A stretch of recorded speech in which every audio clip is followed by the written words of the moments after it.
હવે એવા શાળાને બનેવીની કે જે પોતાની આગવી મોડસ ઓપરેન્ડીથી ચીલ ઝડપને અંજામ આપતા હતા.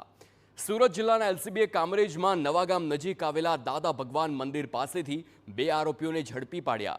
સુરતના જ સાયણામાં રહેતા બનેવી અમન બકરી મુલતાની અને સાળો નયન મૈસુરિયા બંને મહિલાઓને ટાર્ગેટ બનાવીને ચેઇન સ્નેચિંગ કરતા આરોપીઓ પાસેથી 2 સોનાની ચેઇન, બાઇક અને મોબાઈલ સહિત 3,83,000નો મુદ્દામાલ પોલીસે જપ્ત કર્યો. તપાસમાં સામે આવ્યું છે કે બનેવી અમન બકરી વિરુદ્ધ અગાઉ પણ 5 જેટલા ચોરીના ગુના નોંધાયેલા છે. આ સાથે જ પોલીસને સુરતના કોસંબા અને પાલોદ વિસ્તારમાં થયેલ ચેઇન સ્નેચિંગની ઘટનાનો ભેદ ઉકેલવામાં પણ સફળતા મળી છે.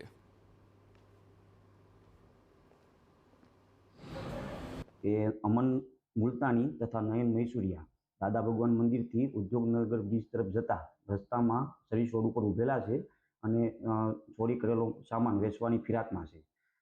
જે આધારે સદર જગ્યા પર રેડ કરતા બંને ઇસમો પકડાઈ ગયેલ અને તેમની પાસેથી મળી આવેલ સોનાની ચેન બાબતે પૂછપરછ કરતા બંને ગુનાની કબૂલાત આપી હોય, જે અનુસંધાને કોસંબા તથા પાલોદના ગુનાની ડિટેક્શન થયેલ છે. અમદાવાદમાં કાલુપુર અને